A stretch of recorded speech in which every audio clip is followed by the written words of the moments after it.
Va ora in onda la rassegna stampa. Buongiorno Pier Vittorio, a te la linea. Buongiorno Natalia, allora ti chiedo subito, mi sentite? Vedete la condivisione schermo, vero? Sì, tutto perfetto. Grazie Natalia. Allora, un grandissimo buongiorno alle nostre ascoltatrici e ai nostri ascoltatori, voi che siete sempre dei patrioti innamorati della libertà. Ben ritrovati dunque in questa nostra rassegna stampa di Radio Libertà. Oggi ci occuperemo ovviamente della riforma della giustizia in vista del referendum del 22-23 marzo, con anche la sparata di Grosso, presidente del Comitato per il No, che ha affermato addirittura che con la vittoria del sì sarebbero a rischio le vite dei cittadini, pensate un po'.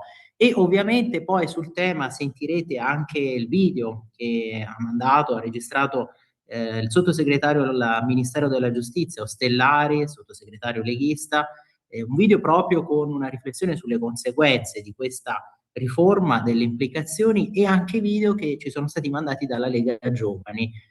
Ovviamente video registrati insieme al professor Azzoni, anche, che sapete è stato nostro ospite anche proprio per il programma Lettera 150 per il sì. Quindi sentirete il suo intervento del professor Giampaolo Azzoni, che ricorderete insegna teoria del diritto presso l'Università di Pavia, e poi ci collegheremo con lui anche nel terzo blocco di questa rassegna stampa alle 9.05, e ovviamente ci collegheremo anche con il nostrissimo Matteo De Sio, come sapete conduttore per Radio Libertà di Te la rido io l'America, e poi nel secondo blocco, come vi ricorderete, anche l'intervista che avevamo già fatto sentire in anteprima per l'altro tema della lotta ai narcos, ai cartelli della droga in Messico, intervista che avevamo registrato sempre con Matteo De Sio e con Giuseppe Brienza. Come sapete, giornalista, saggista, scrive per corazim.org, Corrispondenza Romana, Nazione Futura.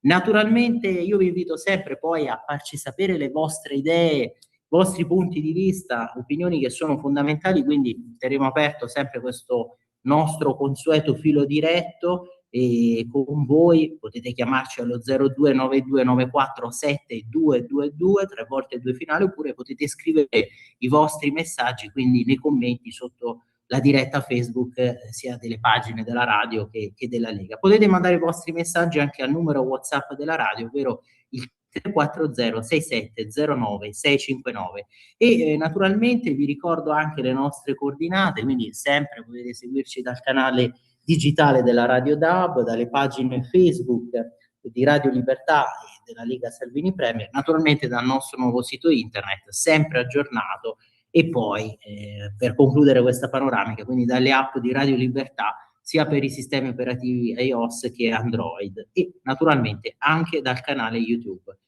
E poi, se siete stufi di questo panorama mainstream, sempre succube del politicamente corretto, del woke, quindi mi raccomando, abbonatevi a Radio Libertà, sosteneteci, davvero basta poco per aiutare una radio che rimane un unicum, e quindi basta che andiate sulle sezioni abbonati e donna ora del nostro nuovo sito internet. E allora iniziamo questa nostra maratona già dalla prima pagina del Corriere della Sera, che immagino magari avete già visto anche dal giornalone. Vedete l'altro grande tema, quello proprio dei rincari per i carburanti. Poi vedremo anche la decisione di Salvini di convocare le compagnie petrolifere per questi aumenti sospetti. Petrolio russo, lite Europa-Trump. Meloni allentare la tensione, raid degli Stati Uniti sull'isola di Karg per sbloccare Hormuz, e quindi ovviamente si avvicina anche questa ipotesi, no? Sapete, i marini che sono stati mobilitati, questa ipotesi proprio di sbarco. Bruxelles, revocare le sanzioni sul greggio di Mosca mina la nostra sicurezza, uccisi un soldato francese e 6 americani. Su questo poi vedremo anche la verità di oggi, che attacca, critica comunque l'Unione Europea, perché non si capisce non si possa seguire anche la politica dello stesso Trump di allentare queste sanzioni sulla Russia, di iniziare anche ad acquistare petrolio proprio dalla stessa Russia, e alla fine si vuole soltanto recare un dispetto, no? Appunto alla Russia. Così scrive Belpietro. Infatti vi ci porto subito, perché sapete il tempo vola, allora facciamo subito questo passaggio. Vedete, andiamo subito sulla prima pagina della Verità, e allora per fare un dispetto a Putin ci facciamo la guerra da soli, quello che vi stavo dicendo, vogliamo la recessione o salvare famiglie e imprese? Si domanda Maurizio Belpietro. Trump che leva le sanzioni al greggio dello zar per tamponare il blocco di Hormuz e calmare i prezzi, ma l'Unione Europea, noi compresi, si oppone e così il Brent resta sui massimi. Tutto per non ammettere che senza Vladimir siamo KO. E quindi si vuole creare questo dispetto, si vuole creare un danno alla Russia anche per evitare che possa ovviamente ottenere altri introiti e quindi continuare a finanziare questa guerra in Ucraina, però così noi di fatto azzoppiamo anche la nostra economia, rischiamo di fare un danno, di creare questo danno alla nostra economia e continuare poi anche a subire gli effetti di questa spirale, no? Inflazionistica proprio sul greggio, sui carburanti. E vedete quello che vi stavo prima anticipando, oggi tanti giornali, no, che la riportano questa sparata, la commentano, il leader del comitato del no che la spara, vita in pericolo se passa la riforma. Pensate un po' a che livello, no, di scontro si sia arrivato, quanto si sia arroventato il dibattito, ne parleremo anche con il nostro ospite. Questa è l'ennesima sparata, no, che dobbiamo registrare in questa campagna referendaria. Pensate a quello che avevano detto i Gratteri, Di Matteo, comunque sui mafiosi criminali che comunque voteranno in ogni caso sì, ecco. E questa l'ennesima, insomma, frase shock che appunto ci tocca commentare. Qui vedete l'articolo di Giorgio Gandola, Grosso che incendia i toni, attacco senza precedenti ai magistrati. Certi colleghi come Scribi approvano la separazione, per loro è una blasfemia. Scrive su questo proprio il presidente di tribunale Luigi Perina, pagina 12, e poi vedremo anche i tanti casi di mala giustizia. Per esempio oggi il giornale se ne occupa a pagina 6, ma non solo, insomma anche la stessa Verità. Troppe toghe che sono rimaste impunite, anche questo a pagina 12, ma vi faccio vedere anche da qui meglio la prima pagina, no, la Verità. Vedete il caso della famiglia nel bosco, anche qui quanto accanimento, cioè secondo comunque quello che è il buonsenso di tanti cittadini, dalla gran parte dei cittadini, questo è stato un accanimento ingiusto. Su questo scrive oggi Francesco Borgonovo, lamentandosi anche del fatto che poi il vescovo Bruno Forte non abbia affrontato più di tanto il tema, non se ne sia occupato, anzi addirittura non ha voluto commentare su richiesta della Verità che l'ha contattato, ha chiesto un suo intervento, però si è negato, si è limitato poi a dire guardatevi quello che avevo già detto, che avevo già fatto sapere in merito. Il vescovo vedete che se ne lava le mani dei bimbi del bosco, Monsignor Forte che non si esprime dicendo che i media non hanno realizzato un buon servizio. Molte anime belle sostengono, come ha fatto l'altro giorno la celebre sociologa Chiara Saraceno sulla Stampa, che attorno alla vicenda della ex famiglia nel Boscora, famiglia dilaniata in nome del presunto superiore interesse dei minori, si è scritto e parlato troppo. E poi quest'altro caso dell'apertura, no, dei giudici alle adozioni anche alle coppie gay, con questa decisione di sollevare la questione alla Corte Costituzionale, il Tribunale dei minori di Venezia che manda alla Corte Costituzionale il caso di due uomini uniti civilmente che vogliono adottare un bimbo di un orfanotrofio estero.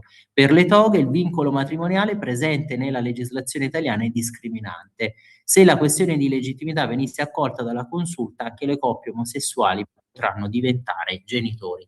E su questo avete sentito anche l'intervento, la presa di posizione del vice premier Matteo Salvini, segretario federale della Lega, che poi aveva ribadito assolutamente un diritto dei bambini poter crescere con un papà e con una mamma. Sempre poi all'interno della vita di oggi, vedete l'11 settembre di Dubai, nei paesi del Golfo è scoppiata la bolla Dio sicurezza e piani miliardari, e poi quest'altro scempio, no, che avviene per Stellantis che saluta 300 dipendenti, no, in esubero, però per la FIOM, per la CGIL il problema è Cuba e allestire una nuova flottiglia, mentre Stellantis annuncia altri 300 esuberi, la FIOM invita all'assemblea l'ambasciatore cubano per la nuova flottiglia.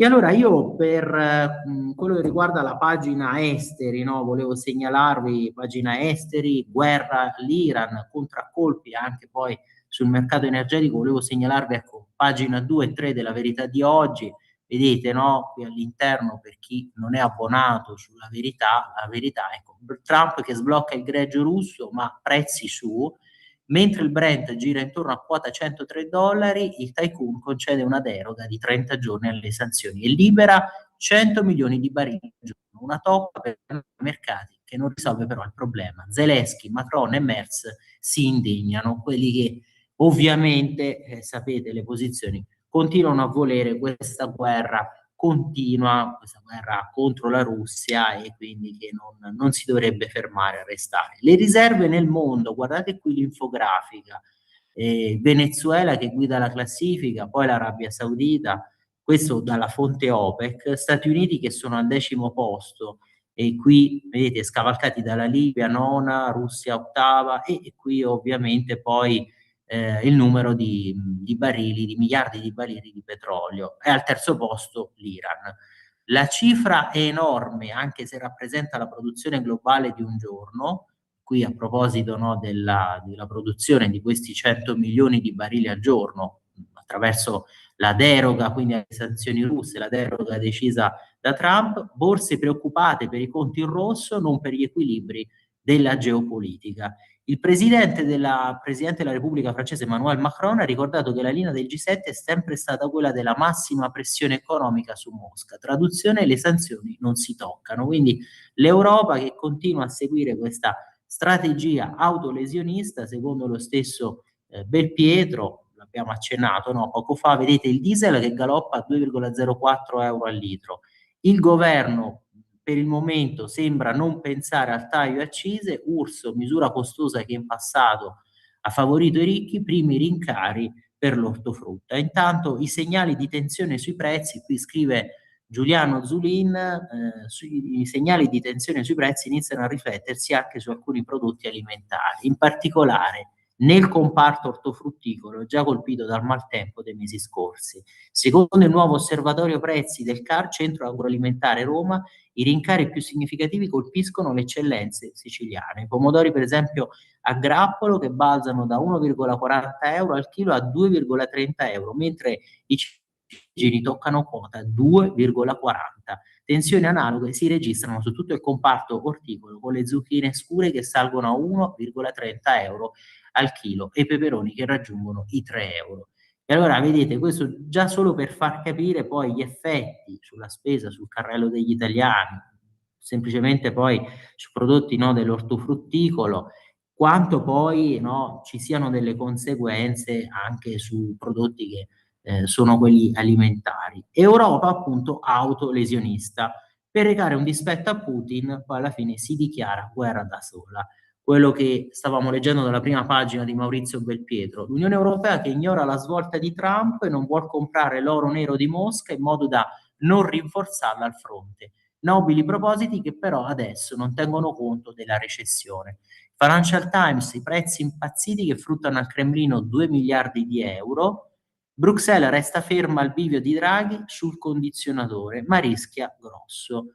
E qui ovviamente viene criticata questa scelta dell'Unione Europea. Qui scrive appunto Belpietro: quanto possono reggere le economie globali se l'Iran impedisce il transito delle navi cariche di greggio? Un mese, qualche settimana? E quanto a lungo possono sopportare gli stati un prezzo del petrolio che è doppio, triplo o quadruplo rispetto a quello praticato prima dell'inizio del conflitto?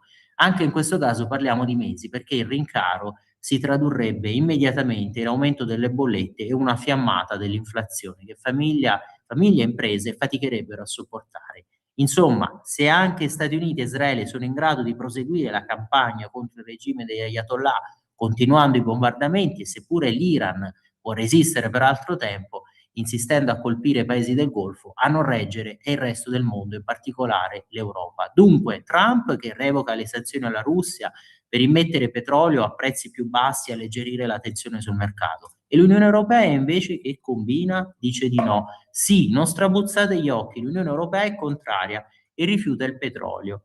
E quindi queste sono le conseguenze.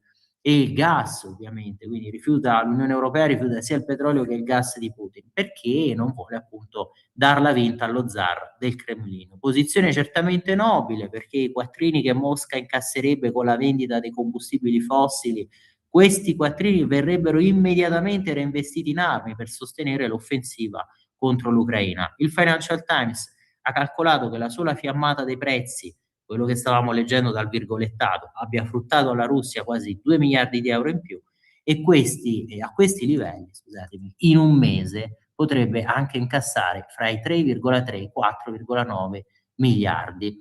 Allora, conclusione qui di Belpietro, sarò ancora più esplicito: davvero l'Europa si vuole immolare nella difesa delle sanzioni contro Mosca, accettando di pagare a caro prezzo la decisione? Non siamo più di fronte al bivio proposto nel 2022 da Mario Draghi. Si tratta di scegliere tra libertà e aria condizionata. Ormai siamo oltre, perché qui non si tratta di rinunciare a ridurre le temperature estive, ma di mettere a repentaglio la vita delle imprese e il futuro delle famiglie. Comprendiamo le resistenze, la resistenza a tutto ciò, ma oggi, di fronte a una guerra che potrebbe prolungarsi e avere ricadute pesanti sui bilanci dell'intera Europa, serve il coraggio di una decisione che tuteli gli interessi nazionali. E per questo, insomma, argomentando in questo modo, e ci sembrano delle argomentazioni anche solide, Belpietro chiede appunto anche all'Italia di seguire questa strada di Trump, magari di limitare l'effetto delle sanzioni alla Russia. A proposito di Russia, poi forse l'avete già letto, visto insomma anche dal web, quest'altra polemica per il padiglione della Russia alla Biennale. E qui vedete, sul banco degli imputati è finito Pietrangelo Buttafuoco, presidente della Biennale, proprio perché Giulia ha chiesto spiegazioni urgenti su questa partecipazione dei russi, anche se nel loro spazio di aperto ci saranno solo le finestre, nessuno potrà entrare. E questo è un caso, è una polemica che poi è molto dibattuta oggi sui giornali. Vediamo poi dopo anche la riflessione che ha tenuto su questo Alessandro Gnocchi per il Giornale, però appunto sembra che Pietrangelo Buttafuoco non voglia cambiare idea. Poi vedete, sul tema è intervenuto anche Luca Zaia. Buttafuoco non ci sente e tira dritto, ricordando che la Russia è proprietaria di un padiglione ai giardini dal 1914, l'anno appunto in cui, annus terribilis, in cui scoppiò la prima guerra mondiale. Crediamo che dove c'è arte c'è dialogo. La Biennale deve restare uno spazio di tregua tra le nazioni, capace di accogliere anche i paesi in conflitto. E riceve la solidarietà da Luca Zaia, presidente del Consiglio del Veneto. Difendo la posizione di Buttafuoco contro le censure. La cultura e lo sport sono due settori in cui la censura non deve esserci. Altri partecipanti hanno situazioni di guerra e insurrezione nei loro territori. Infatti, oltre alla Russia e all'Ucraina, la Biennale ha dato il via libera anche a Israele e Iran, naturalmente in conflitto. Quest'ultimo però ieri ha fatto sapere all'inchiesta che ci sta pensando. Alla luce degli ultimi fatti, la presenza dell'Iran non è ancora confermata, scrive l'Istituto Culturale dell'Iran a Roma. La Commissione UE conferma che sospenderà la sovvenzione alla Biennale di 2 milioni di euro se gli organizzatori andranno avanti con la proposta. I ministri degli esteri e della cultura di 22 paesi hanno invitato gli organizzatori a riconsiderare la propria posizione, citando la sistematica distruzione della vita e del patrimonio culturale dell'Ucraina, tra cui l'uccisione di almeno 342 artisti, il danneggiamento e la distruzione di 1685 siti culturali. Ma adesso il contropiede della Russia rimescola le carte.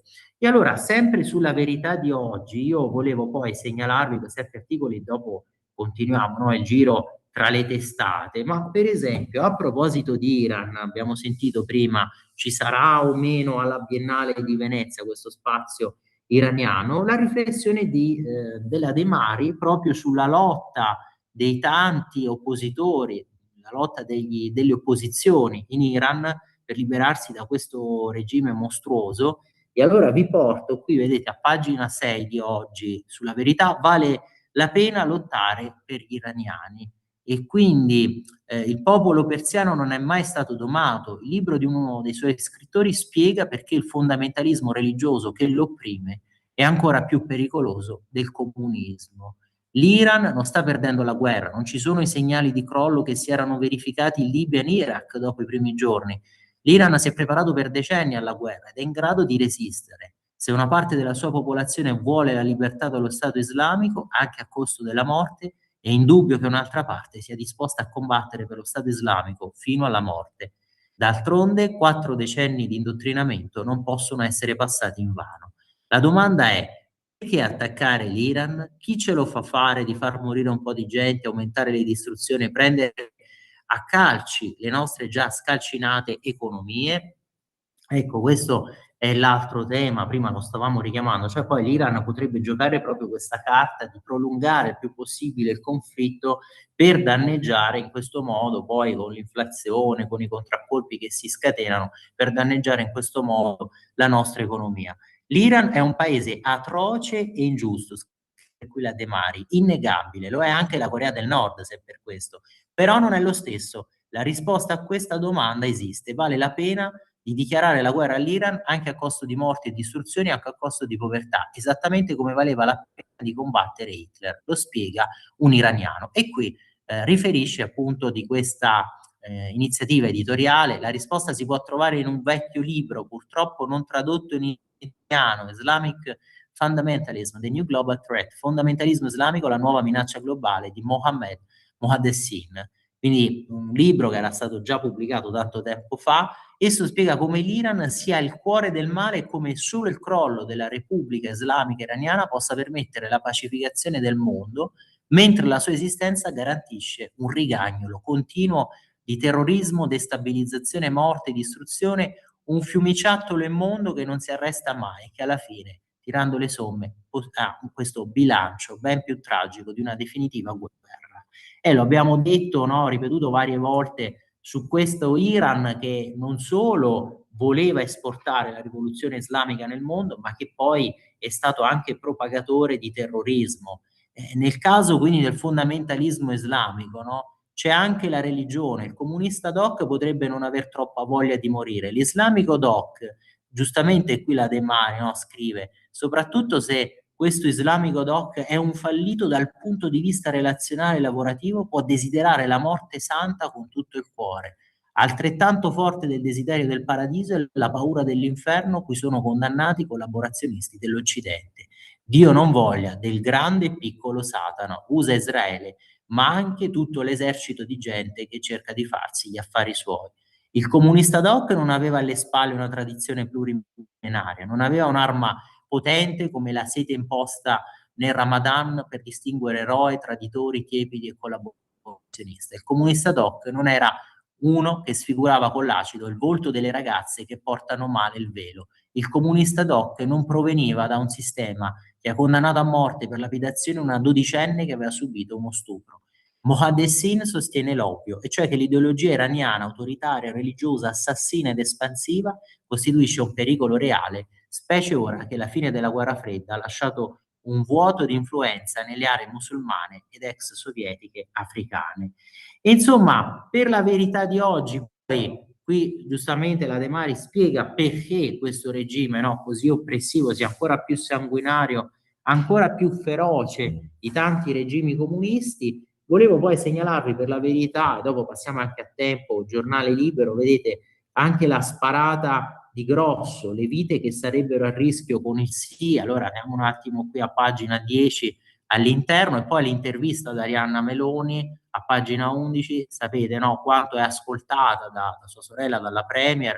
Il comitato per il no, che la spara grossa, con questa riforma vite in pericolo. Il vice di Zuppi invece rinuncia all'evento, suggerire un'opzione elettorale non mi compete, su questo scrive Giorgio Gandola, lo stavamo leggendo, no, dalla prima pagina, ma poi si sbilancia lo stesso. E sapete, no, quante polemiche che erano scoppiate, perché poi alla fine era annunciata questa presenza del vice della conferenza episcopale italiana, Monsignor Savino, che appunto ha dichiarato, no, come avete sentito, non esprime un'opzione elettorale perché non gli compete, però poi di fatto il suo messaggio politico lo ha lanciato. Qui vedete il virgolettato, Monsignor Savino, l'indipendenza dei giudici non è un privilegio. Allarme democratico, massimalismo in purezza, con l'avallo del numero 2 della CEI, il quale chiude il suo non intervento con un invito. L'astensionismo somiglia a una resa silenziosa, quindi andate a votare, non disertate le urne, il voto non è un automatismo emotivo, ma un atto di coscienza. E poi qui, attenzione, sembra quasi la parolina magica, un certo pensiero bergogliano di discernimento. Morale da attivisti della sagrestia, andate a votare, ma votate no. Se l'equidistanza è questa, serve un prevosto anche a Katowice. Allora, io vedo che sono però arrivati anche altri messaggi, prima, quindi nel caso dopo li leggiamo, perché vedo che sono già le 8:27. Allora, a questo punto facciamo così, tanto vedete quello che vi stavo prima segnalando, no? Sull'intervista ad Arianna Meloni, anche a proposito del referendum, sulla giustizia il PD ha cambiato idea solo per aggranellare qualche voto, sì, perché sapete i tanti riformisti del PD che poi si erano schierati, no? In passato si erano dichiarati favorevoli a questa separazione delle carriere, adesso hanno cambiato idea, quanti poi adesso che sta venendo fuori, vabbè, l'abbiamo già detto da tanto tempo che comunque Di Pietro si è per esempio espresso a favore del sì, ma ultimamente lo stesso Pisapia ha detto che voterà sì, un sì convinto, e apriti cielo, anche lì a sinistra sono partite delle bordate e delle critiche, no, contro di lui. E per esempio se ne occupa una pagina 4 di questa anche campagna che sta di gogna mediatica che sta subendo a sinistra Pisapia, perché si è dichiarato a favore del sì. Intervista condotta da Maurizio Caverzan, qui vedete a pagina 11 della Verità di oggi, per l'intervista da Arianna Meloni, i temi appunto della riforma della giustizia, perché una nutrita schiera di magistrati da Nicola Gratteri a Nino Di Matteo fino a Henry John Woodcock, in passato favorevoli al sorteggio del CSM, ora contrastano la riforma, risposta lapidaria ma incisiva, perché vogliono difendere lo status quo. E anche questo, no, a proposito dei tanti sì che si erano schierati a favore della separazione delle carriere, ma quanti, persino lo stesso Travaglio, no, oltre che Gratteri, avevano detto in passato sì, bisogna sorteggiarli questi componenti del CSM per contrastare e smantellare il sistema delle correnti, e invece adesso contrari. E poi l'altro grande tema, su questo sapete poi referendum, riforma della giustizia, famiglia nel bosco, era intervenuto anche il vice premier Matteo Salvini proprio del Debbio su Rete 4, aveva affrontato questi temi. La domanda qui per Arianna Meloni: qual è la sua opinione sulla vicenda della famiglia del bosco? Ritengo che sia utile andare a fondo. In uno Stato di diritto la magistratura dovrebbe applicare le leggi in modo uniforme. In questo caso si ha l'impressione di un accanimento ideologico nei confronti di una famiglia solo perché non se ne condivide lo stile di vita. Togliere figli ai genitori è una misura estrema che dovrebbe essere applicata solo in casi in cui siano appurati gravi abusi ex post e non ex ante. E poi lo scenario globale è complicato e nell'opposizione c'è chi non tiene conto dell'interesse nazionale, non tiene all'interesse nazionale. E quindi, se vincesse il sì, sareste spronati a procedere col premierato? Anche se non si vincesse, continueremmo a portare avanti i punti del programma. Il premierato è importante perché dà stabilità e quindi certezza economica alla nazione. E se vincesse il no, che conclusioni politiche dovreste tirare? Che gli italiani preferiscono tenersi una giustizia con tante fragilità. E insomma, quella attuale non è una giustizia con tante fragilità, è una giustizia con tantissimi casi di mala giustizia. Poi vedremo anche, ricorderemo quello che ha subito un super poliziotto come Contrada, anche lui vittima, no, di un calvario giudiziario, poi per fortuna riabilitato. Contrada appunto è morto. E allora 8:30, quindi Natalia, anzi già è 31, Natalia, a questo punto piccolo break, noi ci ritroviamo fra pochissimo. Porta con te ovunque Radio Libertà. Scarica la app per smartphone o tablet dal tuo store o dal sito radiolibertà.net. Cosa aspetti? Lo amiamo perché ci offre sempre le cose più buone e naturali. Linea Alberto Acerbis. Un saluto care amiche e cari amici di Radio Libertà. Una grande notizia, chiaramente, per chi conosce l'olio extravergine di oliva Acerbis, per chi lo usa da tanto tempo, È sicuramente una notizia importante per gli altri che magari lo vogliono provare. Questo è il momento per approfittarne. Sì, perché tutto il mese di gennaio e tutto il mese di febbraio olio nuovo prezzo vecchio, quindi potrete ordinare chiamando 030 68 40 408 6 bottiglie da 1 litro di olio estratto a freddo Acerbis a sole 84 euro e il trasporto è gratuito. Parliamo di un olio estratto a freddo da olive italiane selezionate all'origine.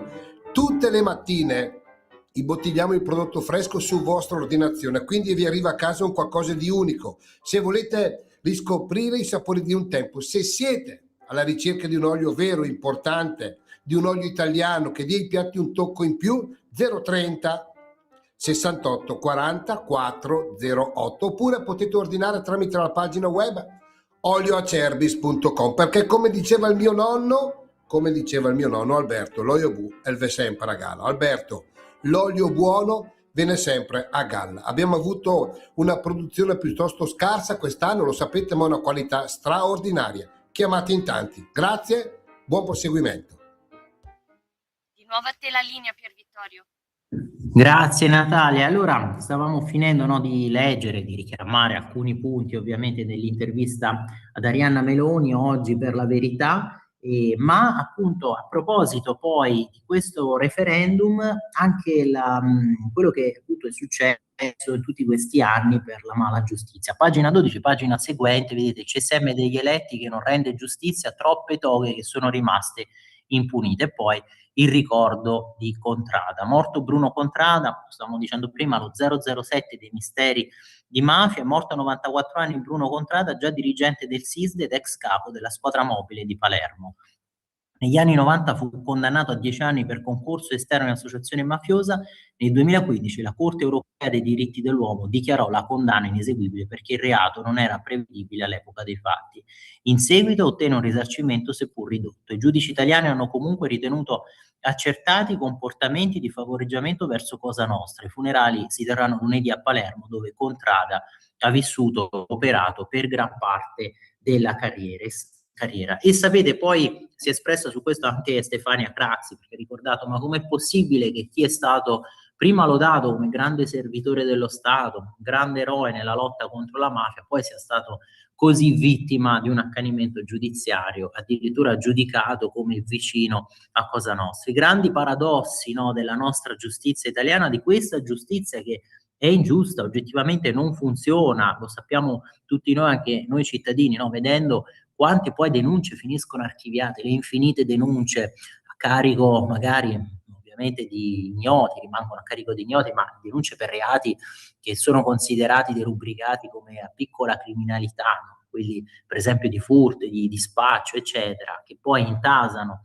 anche le procure, ma poi tutti questi reati che rimangono impuniti. E invece quando c'è magari una soffiata, una qualche ipotesi di reato a carico, che ne so, di un esponente, un amministratore di centrodestra o un imprenditore onesto, lì sì, magari la procura, la toga di magistratura democratica si accanisce, segue quel filone investigativo perché bisogna fare giustizia, perché magari anche è una giustizia sociale, no? Nella loro visione, nella loro ideologia.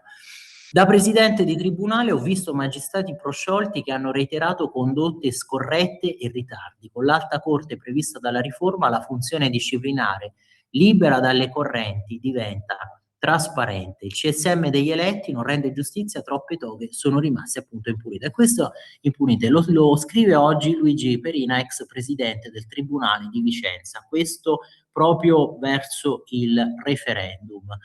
E allora io prima di iniziare a far sentire tutte questi video, queste interviste, volevo anche richiamarvi un attimo Libero e Giornale, ma che anche Il Tempo per la minaccia dell'islamismo. Qui intanto vedete l'editoriale di Daniele Capezzone, intanto ecco, dalla prima pagina: minacce e martirio, Teheran chiama, Roma risponde, la nuova guida suprema che invoca la vendetta dall'Olanda agli Stati Uniti, prima pioggerellina di attentati, e da Roma le comunità islamiche sciite, piangendo Khamenei ed esaltando il figlio appena eletto, celebrano il martirio.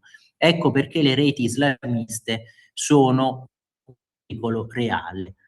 E allora, vedete, qui la riflessione, questo proselitismo fondamentalista, la riflessione di Daniele Capezzone, del direttore del Tempo, non si tratta di chiudere a prescindere quei luoghi, lasciando spazio a raduni in case private ancora meno controllabili, tuttavia si rende indispensabile un'attività che andrà peraltro costantemente aggiornata, perché le persone cambiano vorticosamente.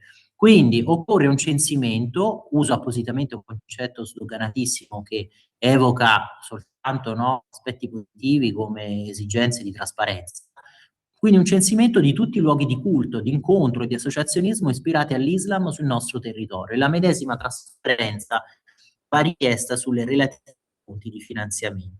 È il minimo sindacale, a maggior ragione in assenza di un'intesa con lo Stato italiano, che non è stata possibile per ben 2 volte con governi di centrosinistra e di centrodestra a causa delle diverse scelte della comunità islamica, che non ha saputo indicare rappresentanza unitaria, anzi le comunità si sono opposte a far sapere chi le finanziava, ma la mancata intesa con lo Stato non può significare assenza di trasparenza su attività, persone, finanziamenti. Non credo sia necessario aggiungere altro. Cosa sia in gioco è fin troppo chiaro. E in gioco la libertà dall'islamizzazione, è in gioco anche la nostra sicurezza. Vedete l'inchiesta di oggi del Tempo, qui andiamo a pagina 2 e 3, la moschea di Roma e la rete sciita d'Italia che celebrano i 2 Khamenei. Perquisito centro islamico in provincia di Siena, la DDA indaga per associazione terroristica.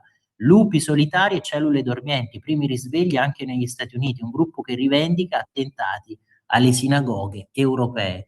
Nella piccola Teheran del Tuscolano, questo a Roma, preghiera e gigattografia dell'Ayatollah, 14 comunità islamiche che esaltano il martirio dell'ex guida suprema e auspicano che il figlio Mojtaba prosegua nel lucente solco del padre. Rendete conto, insomma, del fanatismo di questa propaganda martellante, però giustamente, no, scrive Daniele Capezzone, qui bisogna censire, bisogna intervenire in questo senso, capire c'è magari in ansia da dove arrivano questi fondi, che cosa si predica, cosa si organizza. E poi, sempre per il Tempo di oggi, l'inerzia del CSM su De Pasquale, pagina 7, Salvini che convoca le compagnie petrolifere per il caro energia. Andiamo un attimo allora, qui vedete, andiamo più avanti, ecco, vedete, compatti con gli alleati, utilizzo base allargato solo col sì del Parlamento, questo il vertice dal Consiglio Supremo della Difesa che ha ribadito con Mattarella l'Italia non parteciperà alla guerra in Iran. A proposito delle basi italiane, l'uso delle infrastrutture militari per le forze statunitensi deve rispettare il quadro giuridico e gli accordi internazionali. E poi quello che vi anticipavo, dossier energia, rincari, il vice premier Matteo Salvini che convoca le compagnie petrolifere, mercoledì a Milano la riunione con le aziende sui prezzi dei carburanti. Smentite le voci di trattative Italia-Iran per il passaggio delle navi a Hormuz. E allora il vice premier della Lega ha deciso questa convocazione, non è l'unico incontro in programma. E appunto Ministro delle Infrastrutture, oltre che Ministro delle Infrastrutture e dei Trasporti, Matteo Salvini, che ha fatto sapere questa nota del Ministero, invierà a breve le lettere di convocazione alle compagnie petrolifere per incontrarle mercoledì prossimo a Milano. Ieri mattina Salvini si è confrontato a lungo con i tecnici del Ministero e del settore e ha posto l'accento sulla speculazione in atto a danno di cittadini e trasportatori, una speculazione derivante da aumenti ingiustificati del prezzo della benzina e del gasolio. E quindi al termine della riunione della commissione di allerta rapida sui prezzi, le associazioni ADOC, Assoutenti e Federconsumatori hanno scritto una lettera ufficiale alla Presidente del Consiglio e al Ministro Urso. Il fatto che i rincari, si legge in una nota, non abbiano raggiunto i livelli drammatici del 2022 suggerisce che sia proprio questo il momento di agire. In tal senso abbiamo ritenuto necessario rivendicare misure urgenti per rallentare la spirale inflazionistica prima che sia troppo tardi e prima che si abbatta in modo insostenibile su redditi delle famiglie già duramente colpiti da anni di continui rincari. Questo ovviamente le associazioni dei consumatori, ADOC, Assoutenti, Federconsumatori. È urgente in questa fase scongiurare gravi ricadute negative sulla domanda e sulla crescita complessiva dell'economia e quindi sui nostri conti pubblici. E allora riapriamo, Natalia, la pagina sul referendum, perché facciamo sentire il video, no, che abbiamo ricevuto, vi facciamo appunto ascoltare il video del professor Giampaolo Azzoni del comitato Lettera 150 per il sì, think tank del ministro dell'istruzione Valditara, proprio sul referendum, sui tanti, li ha definiti il professore, mentalisti e indovini del no, che pretendono di scorgere un'interpretazione tutta loro a proposito di questa riforma, pretendono di dirci quello che accadrà se dovesse vincere il sì. E poi, come vi dicevo, anche il video del sottosegretario alla giustizia Ostellari e dei ragazzi della Lega Giovani che hanno voluto spiegare perché voteranno sì, perché sono a favore di questa riforma. E poi anche l'intervista invece sul tema della lotta ai narcos e cartelli della droga che avevamo registrato con Giuseppe Brienza e con Matteo Desio, che sapete si occupa sempre di America e quindi ovviamente su questo tema invece di politica estera. Allora grazie Natalia, facciamo sentire tutti i contributi e poi ci ritroviamo qui per il collegamento e per finire la rassegna stampa.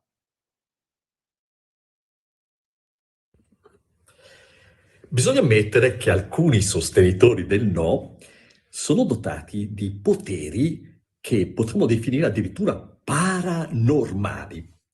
Infatti non si limitano a considerare il testo della riforma costituzionale per quello che è e magari dal loro punto di vista legittimamente criticarlo, no. Vogliono anche presentare di questa riforma costituzionale quegli elementi oscuri, occulti, nascosti che noi comuni mortali non riusciremo a intravedere.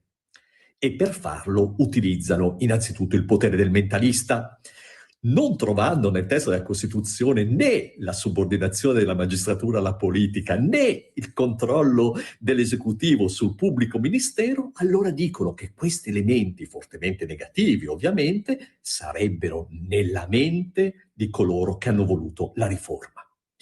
Ma non utilizzano solamente il potere paranormale del mentalista, riescono anche a prevedere il futuro, cioè nel potere dell'indovino.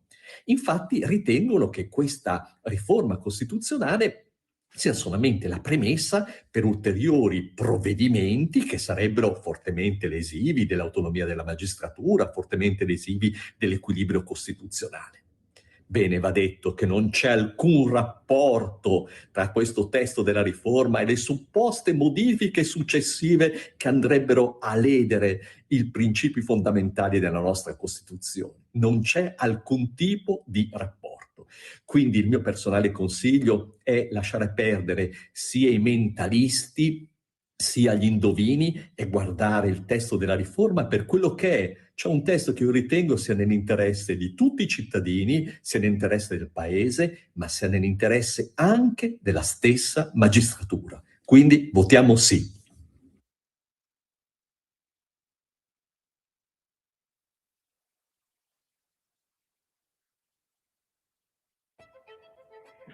Attenzione, il 22 e 23 marzo si vota.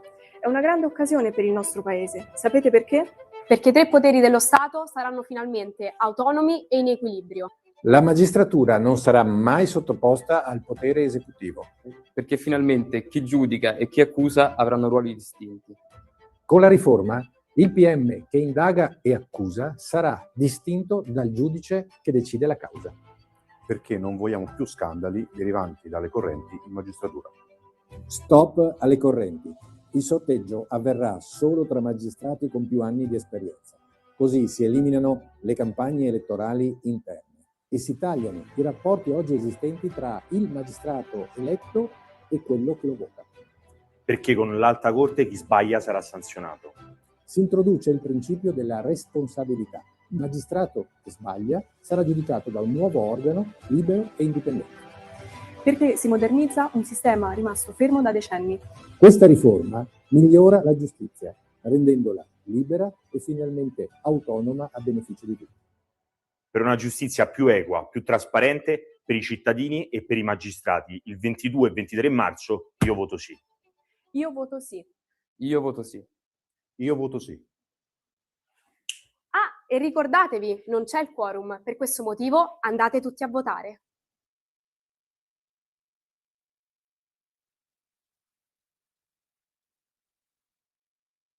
Alle urne per votare il referendum sulla giustizia. Un voto importante, un voto che riguarderà il futuro del nostro sistema giudiziario. Io voterò sì e adesso vi spiegherò il perché. Primo punto importante. Oggi in Italia i pubblici ministeri e i giudici appartengono alla stessa carriera e condividono lo stesso sistema di autogoverno. Questo crea una maggiore percezione di vicinanza tra chi giudica e chi accusa. Inoltre questo significa anche che durante il corso della loro vita professionale sia giudici che pubblici ministeri possono cambiare sostanzialmente carriera. Con il referendum sulla giustizia si introduce la separazione delle carriere, una chiara e netta separazione tra la funzione di giudice e quella di pubblico ministero. La sinistra italiana sostiene che la separazione delle carriere andrebbe ad indebolire la magistratura. Falso. In realtà, la riforma della giustizia, compresa la separazione delle carriere, andrebbe a rafforzare la magistratura e la credibilità della giustizia italiana. Per questo voterò sì, perché credo che l'autonomia del pubblico ministero rispetto al giudice giudicante siano la base imprescindibile da cui partire per garantire ai cittadini italiani un processo equo, imparziale, al di fuori di ogni corrente politica. Un altro punto importante della riforma è il Consiglio Superiore della Magistratura, il cosiddetto CSM, l'organo principale che si occupa delle carriere e delle decisioni disciplinari dei magistrati. Ad oggi esiste solo un CSM che governa sia giudici che pubblici ministeri. Se vincesse il referendum sulla giustizia si introdurrebbero due CSM ben distinti, uno per i giudici e uno per i pubblici ministeri. L'obiettivo è semplice: ottenere un sistema più trasparente, impedire che si formino delle vere e proprie correnti interne che possano influenzare la magistratura e politicizzarla. La sinistra sostiene che in questo modo la politica finirebbe per controllare la magistratura attraverso i membri laici del CSM. Mi dispiace per loro, ma falso, e adesso vi spiego il perché. Anche dopo la riforma, la netta maggioranza resterà comunque nelle mani dei magistrati. Soltanto un terzo dei membri del CSM sarà formato da membri laici. La novità è un'altra: questi membri non saranno più scelti con logiche politiche, ma estratti a sorte. Questo contribuirà a limitare le interazioni tra partiti politici e correnti interne presenti nella magistratura. E qui la domanda sorge spontanea: per quale motivo? Se la magistratura dichiara di non essere politicizzata, come sostengono tantissimi esponenti che fanno parte del comitato del no, per quale motivo, secondo voi, temere il sorteggio? E voi che cosa ne pensate a riguardo? Scrivetelo qui sotto nei commenti, ma prima terminiamo il video. Il terzo motivo per cui voterò sì sarà per l'introduzione dell'Alta Corte di Giustizia, perché a casa mia vale un principio molto semplice: chi sbaglia paga. L'introduzione dell'Alta Corte di Giustizia rappresenta una scelta di buonsenso, un'ulteriore garanzia per i nostri cittadini e soprattutto un modo per assicurarsi che nel caso in cui i magistrati non dovessero svolgere correttamente il loro lavoro potranno essere valutati e, se necessario, sanzionati. Separazione delle carriere, stop alle correnti, più responsabilità all'interno della magistratura. Per tutte queste motivazioni io voterò sì a questo referendum, per una giustizia più equa, più trasparente dalla parte dei cittadini.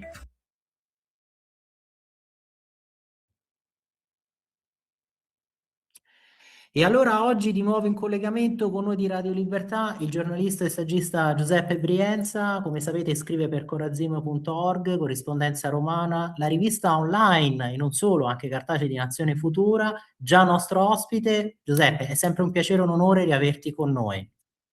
Grazie e benvenuti a tutti gli ascoltatori.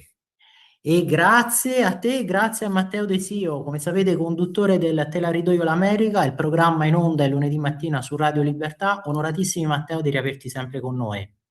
Grazie Pier, sempre gentile, ed è un piacere anche avere Giuseppe qui con noi.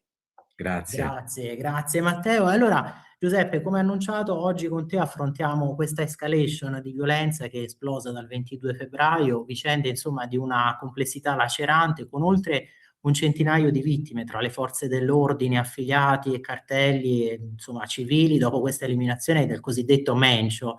E sono anche avvenute poi delle forti reazioni da parte delle istituzioni ecclesiali latinoamericane, che hanno definito il narcotraffico una rete globale di morte e hanno anche richiamato alla responsabilità morale, economica e culturale i paesi coinvolti. Ma l'evento che ha innescato tutto questo, appunto dicevamo, l'uccisione di Nemesio Oseguera Cervantes, appunto noto come il Mencio, leader di questo cartello, Jalisco Nueva Generación, ecco, quali dinamiche ha aperto questo intervento da parte delle forze dell'ordine, come si è poi evoluto il quadro della sicurezza interna, quali sono le reazioni che poi si registrano tra i cartelli, le istituzioni e la popolazione civile messicana? Guarda, su quello che sta succedendo, i numeri sono importanti, appunto abbiamo parlato circa di un centinaio di morti, no? Anche fra comuni cittadini, dopo l'esecuzione di questo El Mencho. Addirittura le forze dell'ordine sono state poi, il territorio è stato presidiato dall'esercito. Le reazioni delle milizie di Oseguera, perché sinceramente preferisco chiamarlo così, perché usare sempre questi nomi così, che possono anche essere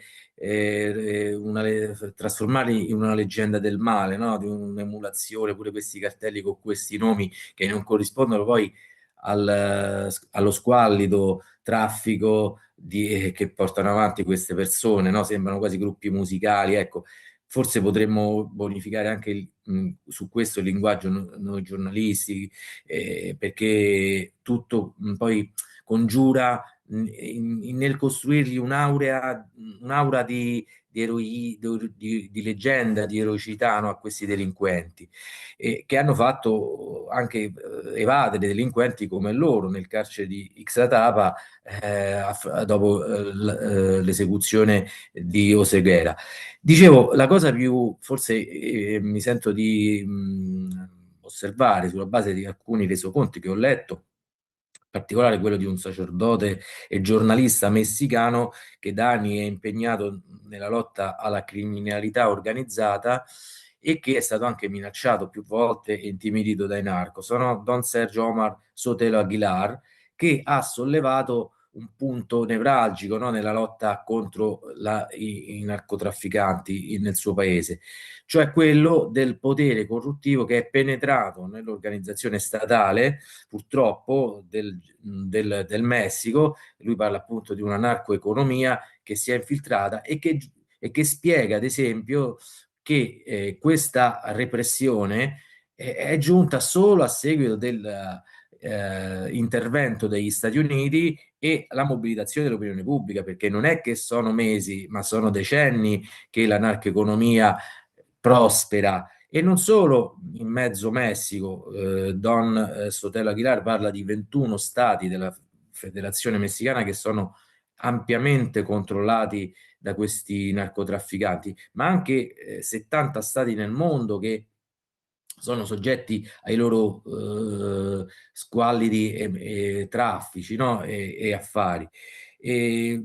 Diciamo che il Dipartimento della Difesa statunitense ha avuto il merito, sebbene con i mezzi, con le minacce che possono essere più o meno discussi e discutibili, però ha avuto il merito di costringere l'esercito, o meglio l'autorità politica messicana, a schierare l'esercito e le forze dell'ordine, con risultati che però ancora non sono risolutivi, e questo dovrebbe portarci a pensare con più cautela rispetto alla possibilità di un intervento militare degli Stati Uniti, giustamente sensibili per la prossimità territoriale al Messico.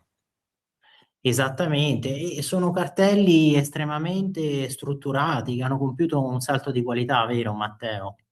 Sì, perché ormai stanno agendo da qualche anno addirittura come se fossero un esercito paramilitare, più che i gangster che ci immaginiamo dalle serie TV o dai film. Parliamo di cartelli della droga che quindi hanno in possesso tecnologia militare molto avanzata. È corretto, giusto, come osservazione? Esatto, vero Giuseppe, sono narcostati ormai con questa evoluzione anche tecnologica. Guarda, io volevo un attimo ritornare proprio sull'aspetto tecnologico sugli Stati Uniti di Trump, no? Perché diciamo che il poliziotto di qua di là. Allora, al di là dei confini con il Messico e con tutte le conseguenze del caso, no? Per la penetrazione di immense quantitativi di droga, soprattutto quella terribile che comporta 70.000 morti all'anno solo negli Stati Uniti, il fentanyl, Ecco, dicevo, è legittimo e comprensibile questo attivismo. Basti pensare che negli scorsi anni i narcos messicani hanno hackerato il cellulare di un funzionario dell'FBI, con tutte le conseguenze del caso riguardo a nomi, indirizzi di collaboratori di giustizia, di altri agenti infiltrati nell'ambito dei narcos messicani.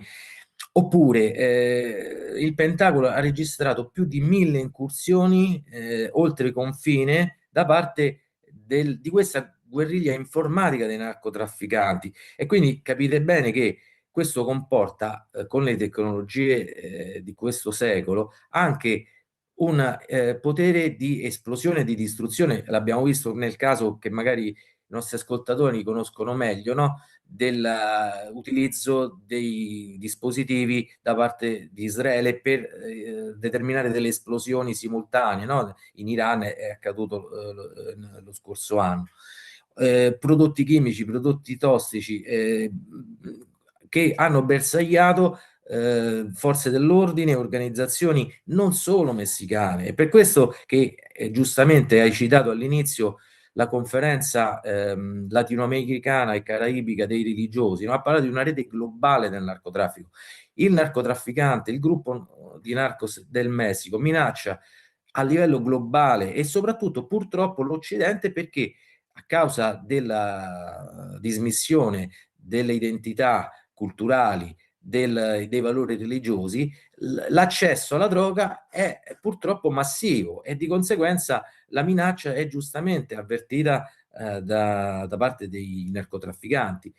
E concluderei questa domanda, e anche di Matteo ti ringrazio, sulla tecnologia anche dei droni, perché abbiamo letto che l'equipaggiamento dei droni dell'esercito di cui dispone l'esercito messicano è tecnologicamente più arretrato di quello che è stato rinvenuto nei gruppi di narcos messicani, e questo non si può sentire.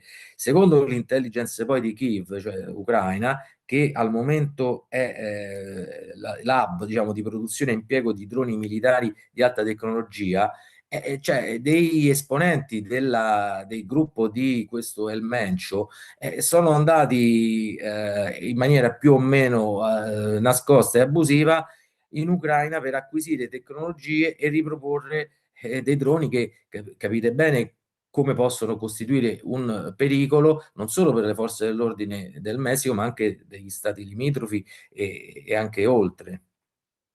Esatto, è per questo che comunque sta crescendo la preoccupazione degli Stati Uniti per le loro capacità militari espresse, raggiunte da questi cartelli, e finora, ecco, non sono stati condotti da loro degli attacchi proprio diretti sul suolo americano, però l'amministrazione Trump si dibatte anche di una possibilità di un'azione diretta e ancora più mirata contro i cartelli, e ovviamente con delle ragioni che capiamo, insomma, sono solidamente intuitive, vista queste capacità. Ecco, quanto potrebbe essere realistico questo scenario e quanto potrebbe essere considerato legittimo, perché poi anche qui, sai, apriti cielo, l'abbiamo visto anche per l'attacco preventivo contro l'Iran, che ricordiamoci, ci ha richiamato alla mente anche il famoso raid del Telemark per impedire ai nazisti di arrivare alla costruzione di un'arma nucleare. Guarda, io credo che sia abbastanza condiviso questo fatto da chi non ha i paraocchi ideologici. Donald Trump, al di là delle affermazioni, letteralmente non va preso, ma si tratta di un politico estremamente pragmatico, cioè l'intervento militare si giustifica qualora continui e persista il caos nel paese, il che vuol dire che la sola collaborazione dell'intelligence, che è attualmente in atto fra appunto l'FBI e l'esercito messicano, evidentemente non è risolutiva, in quanto al momento ancora l'esercito messicano non controlla del tutto la situazione. Se questa situazione dovesse perseverare e dando la possibilità ai gruppi prima guidati dal Mencio di ricostituirsi, di essere nuovamente attivi, è normale che dal punto di vista della responsabilità di un capo di Stato si determinano le condizioni per intervenire militarmente. Quindi tu mi chiedi una previsione estremamente difficile, ma io penso che ti posso rispondere così: se continuerà ancora questa parziale riconquista del territorio e questo caos ingenerato in molti stati del Messico, le possibilità di un intervento militare si accrescono. Chiaro, il presidente messicano, no, Claudia Sheinbaum, ha subito detto che vedrebbe questo come una violazione della sovranità territoriale, ma al tempo stesso il mercato della droga è globale, cioè non è che lo deve dire la conferenza dei religiosi, e di conseguenza sarà anche una interferenza, però anche la possibilità di far prosperare e superare i confini da parte dei flussi di droga e dei gruppi di narcotrafficanti, anche quello è vista però come una violazione del diritto internazionale. Bisogna ricordarsi che il diritto internazionale viene violato anche all'interno dei narcostati. Mi dispiace per il bellissimo paese e il grandissimo popolo messicano, ma un paese che non controlla un apparato militare di guerriglia tecnologica, di potenzialità con i droni, è un narcostato, perché se non controlla il territorio vuol dire che tramite il potere corruttivo e intimidatorio questo Stato non è sovrano al suo interno, e quindi chiamare una violazione di una sovranità che non c'è, che senso ha? Esatto, esatto. E Matteo, a te la conclusione su un tema per cui oltretutto poi Giuseppe Brienza ha scritto proprio un articolo per l'agenzia Corrispondenza Romana. Esatto, esatto. Un articolo importante, ma anche una tematica importantissima per quanto riguarda proprio quel sentimento, quella mancanza di fede che purtroppo sta diminuendo. Perché? Perché invece in Messico la Chiesa locale sta cercando con le proprie forze di impegnarsi proprio contro questi narcotrafficanti, contro queste organizzazioni criminali che mettono veramente a ferro e fuoco il paese. Io ai più forti di cuore consiglio di vedere certe immagini che fanno veramente, veramente paura, di come i narcotrafficanti lasciano poi certe città, certi territori a ferro e fuoco, con morte ovunque. Ecco. Sì, e di questo infatti ci si è Sintetizzare occupato, per sì. cortesia quale sia l'impegno della Chiesa locale. Era un input per me, Matteo, oppure era una tua considerazione finale? Sì, esatto. No, vorremmo sapere da te proprio. Sì. Guarda, io sei espertissimo. Ma ti ringrazio, guarda, io vorrei parlare con quello che dicono i stessi rappresentanti, i migliori rappresentanti della Chiesa messicana, no? Che hanno chiaramente innanzitutto fatto appello a una reazione del popolo, chiaramente, ma allo stesso tempo hanno indicato le responsabilità strutturali diciamo che accennavo prima, no? Da parte delle autorità pubbliche, perché anche in questo caso ci sono delle strutture di peccato, cioè delle diciamo filiali pezzi di Stato nello Stato che sono asserviti al potere del denaro, al potere dei narcotrafficanti, e allo stesso tempo la dichiarazione, appunto, nostra solidarietà profetica al popolo messicano, che ha appunto pubblicato qualche giorno fa questo organismo internazionale di diritto pontificio, che è la conferenza latinoamericana dei religiosi, ha fatto appello a combattere le radici economiche e culturali del narcotraffico. L'intervento militare è indispensabile, ma chiaramente è solamente un'estrema ratio, deve essere insieme accompagnato da una chiara controffensiva sulle fonti e sui traffici sia economici e sia di quegli apparati statali che debbono essere bonificati, altrimenti la tabula rasa che si farebbe nel caso in cui, speriamo di no, ci sia un intervento militare anche degli Stati Uniti, dopo poco tempo porterà a nuovi narcotrafficanti e a successori che faranno tanto quanto il male, insomma, no? Senza le contromisure di un apparato statale. Grazie Giuseppe, anche per questo che ci hai detto proprio nel finale, cioè che è anche un richiamo alla conversione etica della società, alla ricostruzione una pace sociale, anche poi sul ruolo dei religiosi che sono minacciati per il loro impegno. E grazie anche a te, Matteo, sempre poi per la tua partecipazione così attenta, perché ricordiamolo, con questo tuo programma, no, misuri la temperatura politica proprio di tutta l'America e diremo delle Americhe. E allora veramente grazie per essere stati con noi e speriamo di riavervi presto.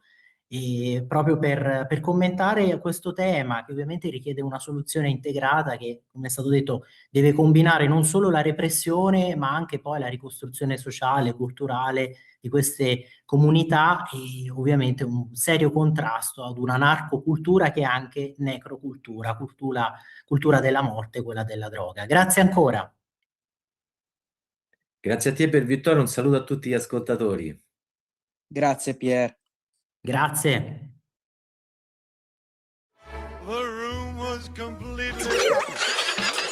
Stanco di perderti i tuoi programmi radiofonici preferiti? Vorresti la tua musica, le tue voci amate sempre con te, ovunque tu vada? Radio Libertà, l'applicazione che trasforma il tuo smartphone e tablet nella tua radio personale.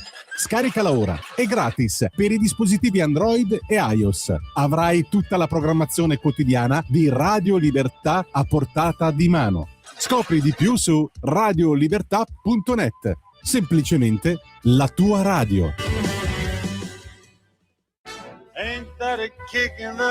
Ascolta i tuoi programmi preferiti, le notizie, la musica che ami e non solo. Con l'app di Radio Libertà puoi interagire con i conduttori, anche quando sei in movimento. Non aspettare, cerca Radio Libertà nello store del tuo smartphone o tablet e scarica l'app gratuitamente. Radio Libertà, tutta la radio con te.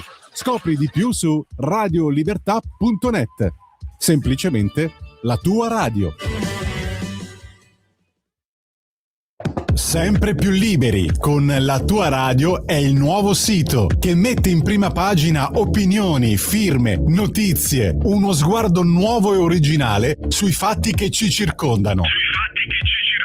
Il nuovo quotidiano online. Semplicemente radiolibertà.net. Di nuovo a te la linea, Pier Vittorio. Grazie Natalia, ma credo che ci abbiano già raggiunto i nostri ospiti e quindi il professor Giampaolo Azzoni e anche Matteo De Sio, vero? Ci sentite? Esatto, buongiorno a te, buongiorno al nostro ospite, buongiorno ai radioascoltatori, grazie. Buongiorno a tutti. Ci sente, grazie Matteo, ci sente professore? Sì, certamente, buongiorno a tutti da Giampaolo Azzoni, buongiorno. Grazie professore, allora ricordiamo il professor Giampaolo Azzoni, già prorettore vicario dell'Università di Pavia, che insegna teoria generale del diritto presso l'Università di Pavia, Matteo De Sio, conduttore per il programma Te la rido io l'America qui su Radio Libertà. E allora professore, le chiediamo subito veramente di commentare e analizzare questo finale di campagna referendaria, perché è successo qualcosa di esplosivo, pirotecnico, adesso mancava solo la sparata, no? Qui vediamo dalla prima pagina di Libero, giustizia e deliri finali, la toga del malaugurio col sì, vite a rischio. Quindi adesso anche questi profeti del malaugurio, professore, dopo i mentalisti, gli indovini, di cui abbiamo parlato prima, abbiamo fatto sentire il suo video. Ecco, non pensa che probabilmente siano un po' a corto anche di argomentazioni, perché probabilmente il no ha scelto di non entrare nel merito, di non spiegare i tecnicismi, ha semplicemente cercato di delegittimare il governo, la maggioranza e poi alla fine di mobilitare anche attori, volti noti dello spettacolo, personaggi come Barbero. Lei stessa aveva scritto questo articolo comunque sugli errori che aveva commesso Barbero nella spiegazione comunque delle ragioni del no, però appunto in questo modo diciamo che è stato anche un po' un gioco forse scorretto, perché non si è voluto affrontare, ecco, proprio la sostanza di questa riforma. E infatti è quello che ci hanno scritto, professore, anche tanti nostri radioascoltatori, perché per esempio Maurizio ci ha scritto: non è una sorpresa, mi cadono le braccia con anche le motivazioni che sento da alcuni, mentre noi del sì parliamo nel merito, per il no solo pareri vaghi e la principale motivazione è essere contro questo governo Meloni. Sì, è proprio così. E tra l'altro la cosa che colpisce in queste ultime ore, in questi ultimi giorni, è che il fronte del no esplicitamente dica che è una battaglia di carattere politico. Ossia, mentre una poco tempo fa si camuffavano in qualche misura con alcuni argomenti paratecnici, tutti infondati, però adesso dicono chiaramente no, approfittiamo di questo referendum per dare una spallata al governo. Ora, al di là della legittimità di questa posizione politica di ordine generale, di essere contro il governo, che è sicuramente una posizione legittima, quello che fa difetto è veramente che ne va di mezzo l'interesse del paese. Cioè, mentre una presa di posizione politica contro il governo ha in qualche misura eventualmente un respiro di qualche giorno, di qualche settimana, di qualche mese, invece la riforma costituzionale di cui stiamo parlando è una riforma che è destinata a rimanere per decenni. Allora, la cosa che io dico a tutti, attenzione, perché questo è un'occasione unica, assolutamente unica, non se ne parlerà più per decenni. Andare a votare è fondamentale e quello che mi fa rabbia del fronte del no è che per un piatto di lenticchie, cioè per fare il dispetto al governo, rinunciano a una cosa importantissima che è avere una riforma più giusta. In cuor loro, nelle loro intenzioni, sicuramente una parte notevolissima di quelli che sono per il no capisce che ha ragione di sì nel merito, però per ragioni di carattere politico dicono di votare di no. Ma questo è veramente sacrificare l'interesse del paese in un tema cruciale, quale quello del processo e della giustizia, per mere ragioni particolari che oltretutto hanno un fiato cortissimo. Allora io dico a tutti di andare a votare, perché è un'occasione che non si ripresenterà più, è un'occasione assolutamente unica per fare nel nostro paese un processo effettivamente più giusto. Se disgraziatamente prevalessero i no, noi ci troveremo in una situazione estremamente complicata, più in generale per le tematiche del giusto processo, per le tematiche delle garanzie, per le tematiche di una magistratura efficiente e rispettosa dei diritti dei cittadini. Quindi è assolutamente importante andare a votare per il sì, mantenendo quell'atteggiamento che secondo me è stato importante tenere, che era quello che ha indicato il Presidente della Repubblica Mattarella, cioè un atteggiamento di fondamentale correttezza che il sì ha sempre mantenuto. Ecco, professore, questo che lei ha ricordato è fondamentale anche poi per ribadire che questi principi, no, che sono costituzionali, sono proprio un patrimonio della nostra civiltà giuridica, ma proprio della civiltà dell'Occidente, e Occidente che ha un suo patrimonio di idee e su cui lei, professore, ha scritto insieme al ministro Valditara anche un libro, Vero Matteo, e su questo infatti volevi intervenire te.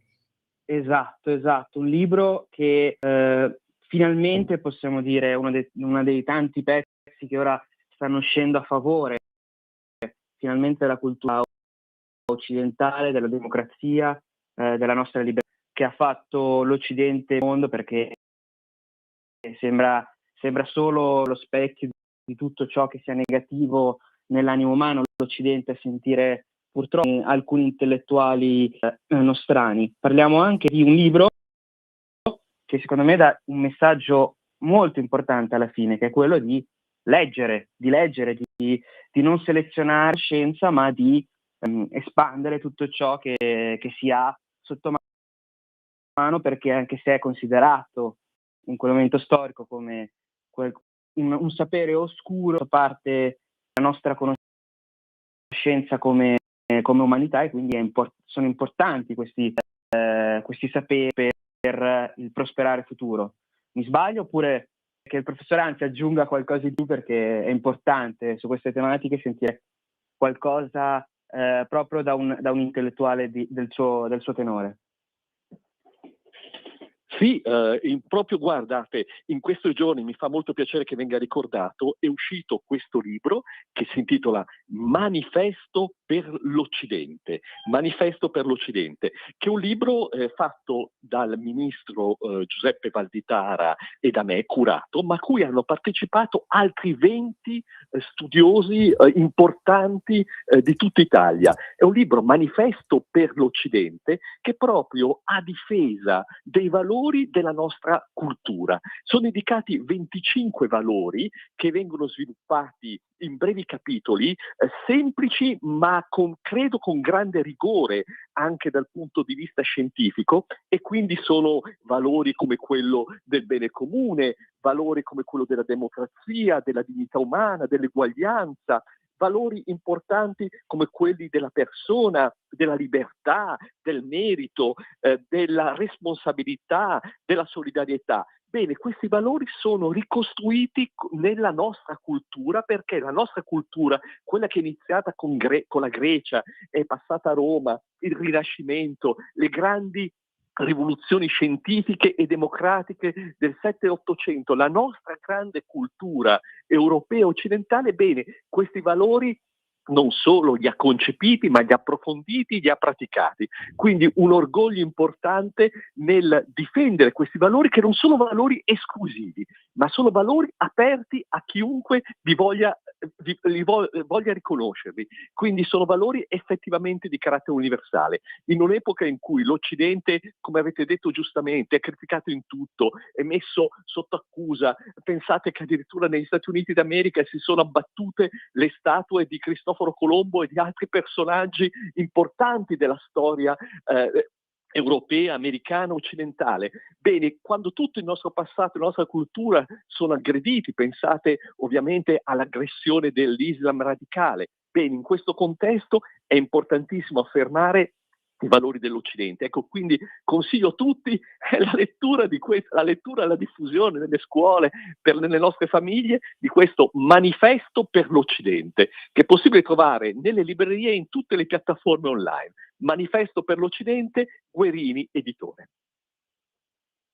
Ecco, grazie professore. Io appunto dicevo che uno di questi valori, no, dell'Occidente, la democrazia, lo Stato di diritto, il cosiddetto giusto processo secondo legge, il due process of law, no? Quello per cui si sta battendo questo comitato per il sì, lettera 150 per il sì, ricordiamo appunto professori universitari del think tank del ministro Giuseppe Valditara, e professore però da una certa parte politica e anche da alcuni settori della magistratura una gogna mediatica contro chi ha osato magari esprimersi a favore del sì. Oggi vedete qui a pagina 4 del giornale di oggi gli insulti a Pisapia perché vota sì, ormai è anziano, non è di sinistra, e quindi l'irritazione del comitato del no verso l'ex sindaco, la distanza con Sala. Poi oggi a pagina 5 del giornale anche invece questo articolo su Renzi: nel 2016 si votò contro me per quel referendum, liberi tutti sulle carriere divise. E poi oggi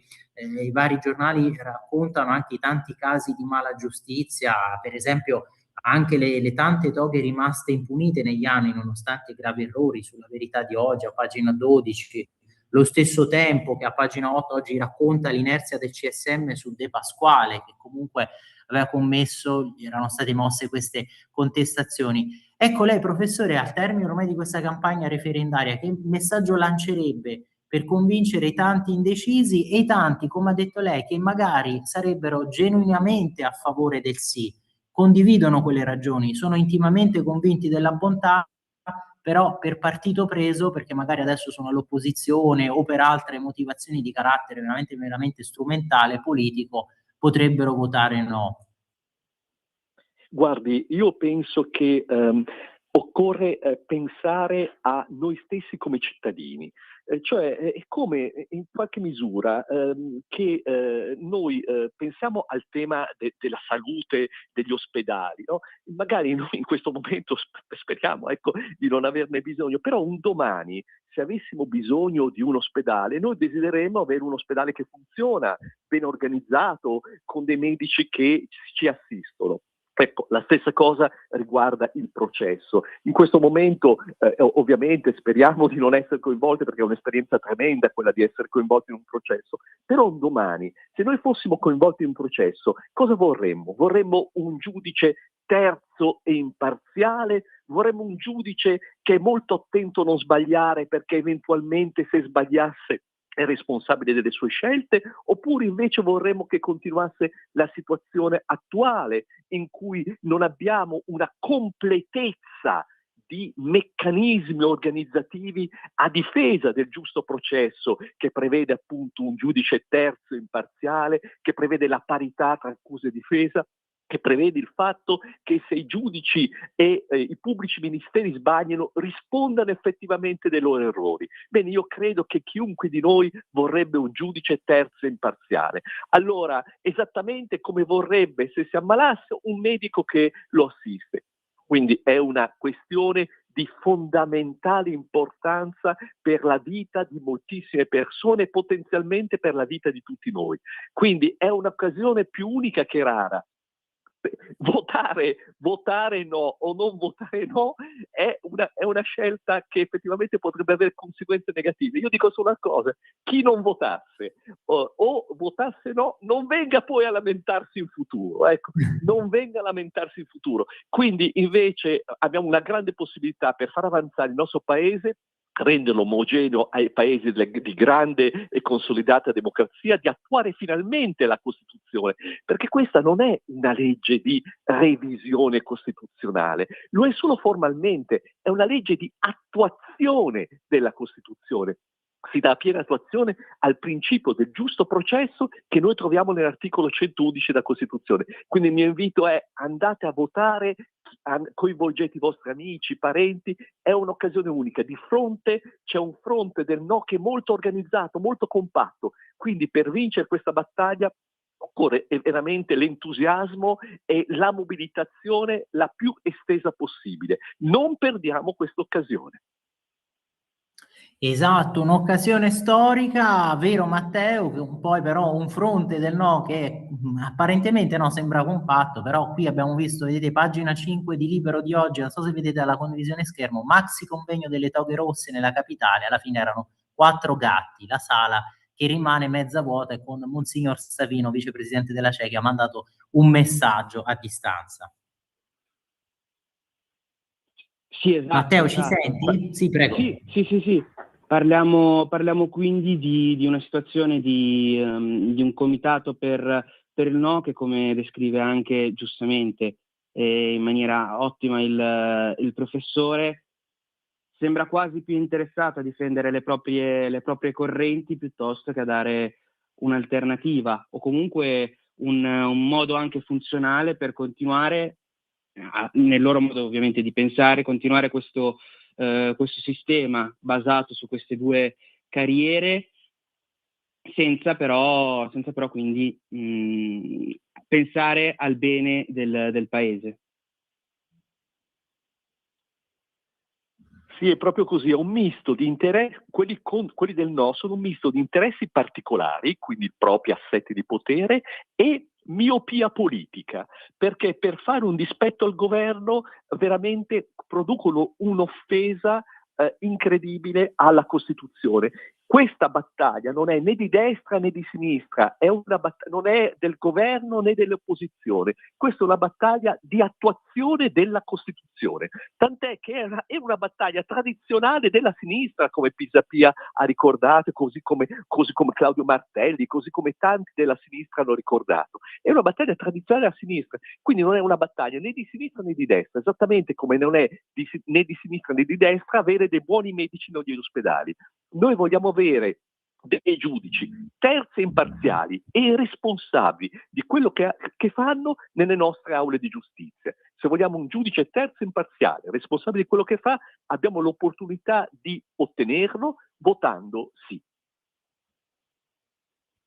Chiaro, chiarissimo. Grazie professore. Allora noi ricordiamo questo invito a votare, no, coerentemente con quanto abbiamo detto per il sì, richiamando anche quello che poi aveva ribadito, dichiarato lo stesso Palamara, la verità su Salvini, cioè rendiamoci conto che un ministro, l'unico che era riuscito a fermare poi l'immigrazione clandestina, le stesse toghe poi in quelle conversazioni private dicevano: ha ragione Salvini, sta contrastando qualcosa di illegale che è questa immigrazione clandestina, però loro poi affermarono: ma in ogni caso va colpito. Questa è la giustizia che appunto si vuole cancellare. E ricordando anche invece i grandi risultati ottenuti per esempio nel contrasto della mafia, della criminalità, vogliamo ricordare anche il grandissimo Bobo Maroni con questo evento che si terrà appunto prossima, cioè si terrà domani, domenica 15 marzo alle ore 16, Teatro Santuccio a Varese, nel giorno del suo compleanno,